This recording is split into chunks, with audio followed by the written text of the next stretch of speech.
আসসালামু আলাইকুম। ডিসি স্যারও বিষয়টি জানেন, তো আপনারা আপনাদের পক্ষ থেকে যে স্মারকলিপিটি দিয়েছেন সেটি আমরা আজকেই আপনাদের যারা সরকারের ঊর্ধ্বতন কর্তৃপক্ষ আছে সেখানে আমরা পৌঁছে দিব। তো আমরাও চাই বিষয়টির সুন্দর এবং সহজ সমাধান হোক। আমরা আপনাদেরকে আমাদের পক্ষ থেকে যা করণীয় আমরা করব এবং বিষয়টি যেন সহজে সমাধান হয় সেটির জন্য আমরা চেষ্টা করব। আপনারা কষ্ট করে এসেছেন, আপনাদের স্মারকলিপিটি আমাদের সম্মানিত ডিসি স্যার নিয়েছেন, আমরা সেটি পৌঁছে দিব। সুতরাং আপনারা চাইলে এখন যেতে পারেন। আমাদের জন্য ঠিক আছে, সেটিকে আমরা বললাম আপনাদের দাবিটা তো আপনারা স্মারকলিপি আকারে দিয়েছেন, তাই না? সেটি তো আমরা আমাদের আপনারা যেটি মুখে বলছেন সেটি তো লিখিত ভাবে বলেছেন, সেটি তো আমরা বললাম। তো আমরা আমাদের সরকারের ঊর্ধ্বতন কর্তৃপক্ষকে জানাবো, আপনাদের দাবিটাই তো জানাবো বললাম, তাই নয় কি? তো সুতরাং আপনাদের যেহেতু যেটি দাবি সেটি আমরা যথাযথ স্থানে পৌঁছে দিব। সুতরাং আপনারা কষ্ট করে এই রোদ্রের মধ্যে আর কষ্ট না করলে আমার মনে হয় ভালো হয়। আপনাদের যেটি চাওয়া সেটি তো আমরা পৌঁছে দিচ্ছি, তাই নয় কি? সুতরাং আপনারা দয়া করে এখন আপনারা যেতে পারেন, আমার মনে হয় ভালো হয়। রোদ্রের মধ্যে কষ্ট করছেন, যাচ্ছে আপনারা যান। আসসালামু আলাইকুম রাহমাতুল্লাহ। বাংলাদেশ জাতীয় ইমাম সমিতির পক্ষ থেকে শুরুতে আপনাদের প্রতি আমরা সমবেদনা প্রকাশ করছি। একটা ন্যায্য দাবির জন্য আপনাদেরকে রাস্তায় দাঁড়াতে হয়েছে।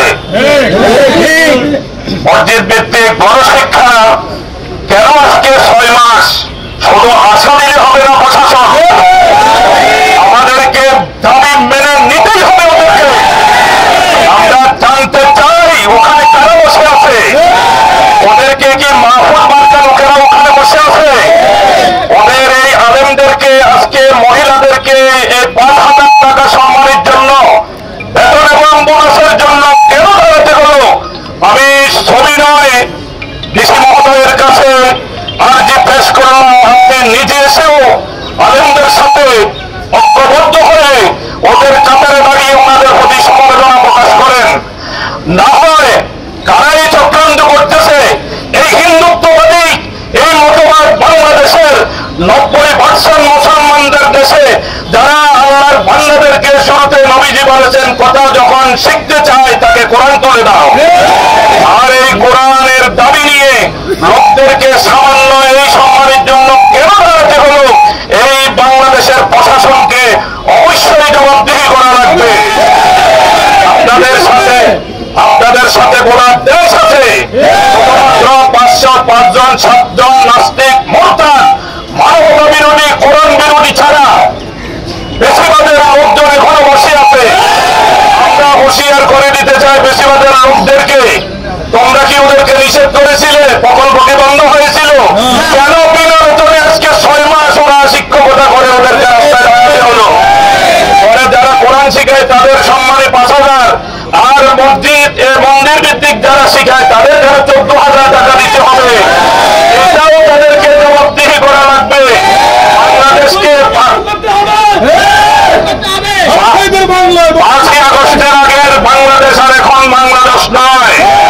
এই বাংলাদেশ আবু সাঈদের রক্তের উপরে দাঁড়িয়ে আছে। এই বাংলাদেশ অসংখ্য আমাদের রক্তের উপরে দাঁড়িয়ে আছে।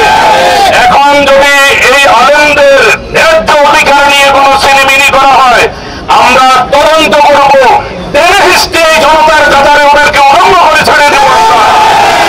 আজকের এইটা শুধু শেষ নয়, আজকে মাত্র আন্দোলন শুরু, এবং রাজস্ব এবং বিশেষ করে জাতীয়করণ করা লাগবে এই সম্মানিত শিক্ষকদের চাকরিটা। আমরা উদাত্ত আহ্বান করব, বাংলাদেশের জাতীয় ইমাম সমিতি আপনাদের পাশে আছে। বাংলাদেশে একমাত্র গভর্নমেন্ট স্থিত সমিতি বাংলাদেশ জাতীয় ইমাম সমিতি। এই ইমাম সমিতি বিশেষ করে ফেনী জেলার পক্ষ থেকে আমি কথা দিচ্ছি, আপনাদের এই ন্যায্য অধিকারের পক্ষে আমরা আপনাদের সকল কর্মসূচি যতদিন দাবি মেনে না নেওয়া হবে আপনাদের পাশে আছি এবং আপনাদের প্রতি সমবেদনা প্রকাশ করে এখানেই শেষ করলাম। আসসালামু আলাইকুম। রহমান রহিম। আমরা ইসলামিক ফাউন্ডেশনের অধীনাধীন কোরআন শিক্ষা এবং সহজ কোরআন এই ইসলামিক ফাউন্ডেশনের অধীনে আমরা ছাত্ররত আছি। এর মধ্যে আমাদের জানুয়ারি থেকে এই পর্যন্ত আমাদের 5 মাসের বেতন দিচ্ছে না, আমাদের বোনাস দিচ্ছে না। অতএব কারণে সরকারের কাছে আমাদের বিনীত আবেদন, এই 5 মাসের বেতনগুলি ঠিকভাবে দিয়ে আমাদেরকে সম্মানজনকভাবে ঈদ উল আজহা ঠিকভাবে পালন করার জন্য সরকারের কাছে আমরা উদাত্ত আহ্বান জানাইতেছি। এই বলে আমাদের বক্তব্য। হাজার হাজার মানুষ তাদের পরিবার নিয়ে কষ্ট করছেন, তাদের এই পরিবারের দুঃখ দুর্দশা এবং আগামী দিনের ভবিষ্যৎ সুনিশ্চিত করার লক্ষ্যে এই মুআল্লিমেরা যে দাবি নিয়ে আজকে সরকারের কাছে দাবি নিয়ে রাস্তায় নেমেছে, তাদের এই দাবি অবিলম্বে মেনে নেওয়ার জন্য আমরা বাংলাদেশ জামাত ইসলামীর পক্ষ থেকে আপনাদেরকে অনুরোধ জানাচ্ছি। আমরা মনে করি এই দাবি পূরণের মধ্য দিয়ে এই দেশে ইসলাম প্রিয় মানুষের একটি কাঙ্ক্ষিত তাদের যে দাবি, সেই কাঙ্ক্ষিত দাবিটা পূরণ হবে এবং ইসলামের শিক্ষা সকল অঙ্গনে ছড়িয়ে দেওয়ার ক্ষেত্রে এই আলেমেরা, এই শিক্ষকেরা যে ভূমিকা রাখছেন, তাদের সেই ভূমিকাটা আরো জোরদার হবে। এই দাবি